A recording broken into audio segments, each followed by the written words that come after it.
Mr. President, I want to speak briefly about one of the most grievous provisions in this bill. Members, the CADI and disability waiver system might not be very familiar to members who aren't on the health committees, but these are the caregivers that allow people in our society who would otherwise be in institutions or nursing homes, our elderly, our parents, or people with disabilities, allow them to be in their home setting with home support services in a more comfortable and humane setting, and often at a cost savings.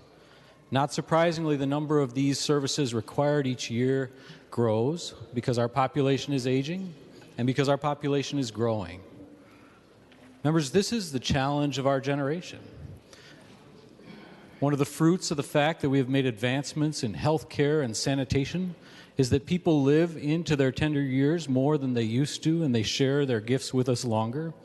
That people with disabilities live longer than they used to, and we get to enjoy their presence more than we used to. And the question for us is, will we rise to that generational challenge and meet it, or will we, as this bill suggests, cast it aside and decide that it is simply not able to be accomplished? Perhaps more grievous than this omission from the bill, this elimination, is the reason for it.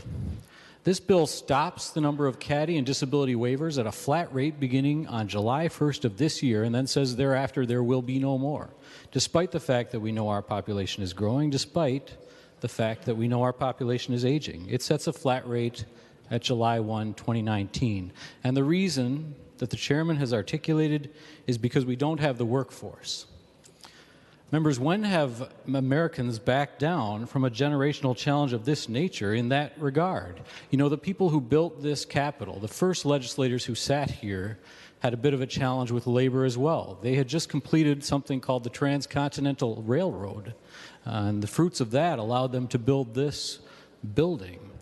You know, they found solutions to labor shortages because they improved wages, they improved working conditions, they improved labor protections. And they also tapped into a font of immigration, leveraging the American promise to build a labor force here in America.